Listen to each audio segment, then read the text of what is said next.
guys, how are you? So in today's session, we are going to talk about understanding tree from the plot.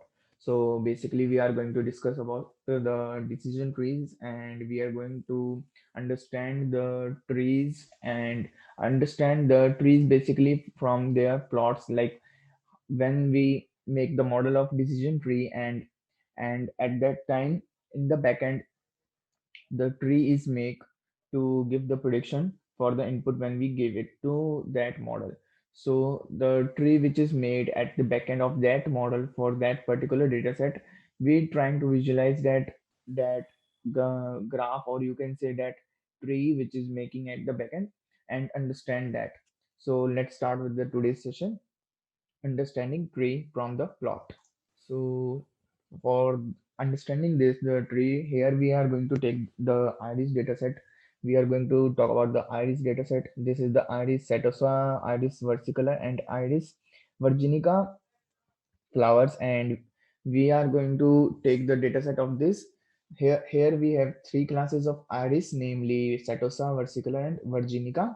So we have to classify the iris flower, that which iris flower is this, setosa, versicolor, virginica, and we are using the decision tree classifier, and we are studying the tree which is making at the backend for for solving this classification problem of this iris dataset. So when we make a model of decision tree and plot the tree, then it is look like this for the iris dataset. So basically, if we make a tree, a simple tree like 1 2 3 4 5 6 7 six level tree for the six level tree for the iris dataset, then we get the tree something like this. Here we have petal width. If petal width is less than 0.8, then we can say that this class is setosa, and if the petal width is greater than 0.8, which is in centimeter, then we go on this, and at the end we just predict like it is setosa, versicolor, or virginica. So this guinea means a criteria by which it is taking this petal length argument for taking the value, like for taking the column like petal length or petal width, or which we have to take. This is decided by Guinea. So Guinea is some value which is taken by the decision tree. You can also take the entropy, samples value, classes, and all. So this is how a decision tree classifier looks like at the backend if we trying to plot it on our system. And next come to the decision tree at depth 0. So let's say when we make a decision tree of depth 0, depth 1, then this is how a decision tree look like. So here if we make a decision tree of depth 1, and if we plot our data set for the petal length and the sepal width against the petal length, then we see our plot scatter like this. And decision tree just make a single line. As you can see, petal width is greater than 0.8. So if the width is petal width is less than equal to 0.8, so if the petal width is less than equal to 0.8, then we can say that then we can say that the flower is setosa, iris is the setosa. And if not, then we are saying that all of the flowers are virginica. So if we make only one depth, then it is make classified something like that.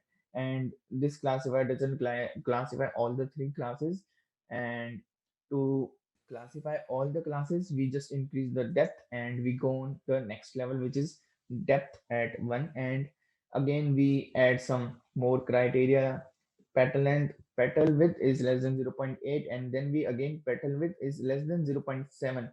Then we can say that, then again we are saying that petal width is less than 0.1.55, and if petal width is greater than 1.75, then it is virginica or it is versicolor. So here it make another line, first line for one depth. If we have first line for depth 0, if we are at depth 1, then it makes two line. And here if petal width is greater than 0.8 and less than 1.75, then the model is saying that the flower is versicolor, and if it is greater than 1.75, then the flower is virginica, and the petal width is less than 0.18, then the flower is setosa. Next, if we are next going to increase more depth and go on the depth 2, then it is classifying something like this. It makes another line here, and it is saying that if the length is less than this 1.15, 3.15, 2.65, then the flower is lying, then the flower is versicolor, here flower is virginica, and here flower is setosa. Then if we again trying to increase more depth, then the decision tree classifier will divide the dataset like this, and here it is its graph, and it is look like this, where we have like Setosa versicolor, virginica classes are perfectly identifying. It is trying to identifying by those by making some lines criteria, by using some criteria like sepal width, using petal sepal width criteria, and then we go on to depth 4, depth 5, and depth 6. At depth 6, it is classifying whole of data set, but you can see that it is getting overfit to the data set. As you can see, when it classify all the data set at the depth level 6, then it's look like it just doing the it is overfitting to the data set. And how does the build tree take a decision?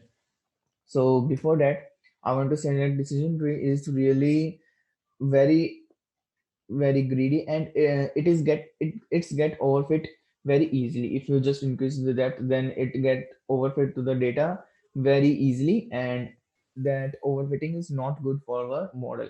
So you have to keep in mind that while you are specifying the depth of the tree, then you have to specify the depth of a tree in such a way that the that the model will not get overfit. Otherwise, if you just thinking that you just import the decision tree classifier and specify maximum depth as 100, and you just get a model which is good on your training set, which is giving the 100% accuracy on your training set, but on the test set it is worst and worst, which is not good, the which is not giving a good accuracy. Even if it is going if it is giving the acceptable accuracy on test data like 70 or 75, then also I'm sure that then also that model can't give good prediction on the real world. It gives like 1% or 2% accuracy, which a random model can also give. Then how to build tree? How does the tree take a decision? So how does it giving the prediction? On the plot above, we can see the training data represented by O, and on which decision tree has been trained and has the overfit. As I told, it's get overfitted, and the testing data represented by X. So the here, as you can see, we have data O, and we just train our model on decision tree algorithm, and we see that our algorithm gets overtrained and overfit. So after that we are seeing the our model accuracy on the after that we are going to see our model accuracy on test data, and our test data is represented by this cross marks. So as you can see, these are two cross marks which are incorrectly classified. So when the decision tree has to predict a target on iris species for an iris belonging to the test set, it travels down to the tree from the root until it reaches a leaf, deciding to go to the leaf on the right child node by testing the failure value of the iris being tested against the parent node condition. So after testing some values from root node, goes to the leaf node to tell that tell that which iris species is this flower belongs to.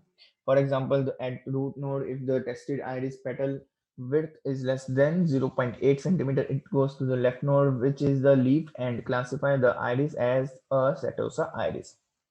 Otherwise, it goes to the right node and continues the same process until reaching a leaf. So basically, if it is gone on go to the left node, then we see that it has only one leaf. It has only a single leaf node. It is just go at the end of the leaf node.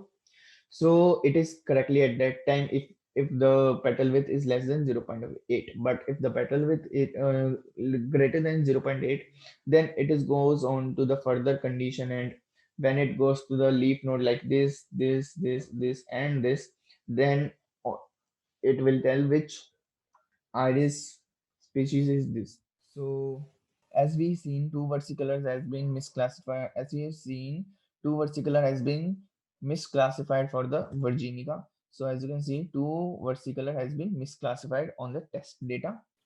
In the region 1.75 centimeters less than petal width, we see the yellow cross, that is it is a versicolor iris on the blue background, that is the decision tree classifies it as a Virginica.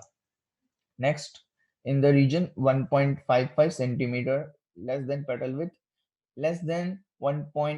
Less than equals to 1.75 centimeter, and sepal width less than 2.75 centimeter, it is the same reason as above. The rest of the training iris has been well classified, as we have our model overfitted, but our decision tree classifier doesn't get more doesn't get overfit at much extent. So as we specify average depth which is 6, that's why it giving a good accuracy on test data. But if you specify like depth as 15 or 10, which is much higher for this data set, then it is get overfit and give more less accuracy on the test data set. During the testing phase, the algorithm takes every point and travels across the decision tree, choosing the left or right node according to the feature value for the iris being tested. So this is how a decision tree classifier would build a tree in its backend, and saying that which classes belongs to this input, or you can say like this sepal and this sepal and sepal with petal and petal with will belong to which iris species. So that's all about for this theoretical session.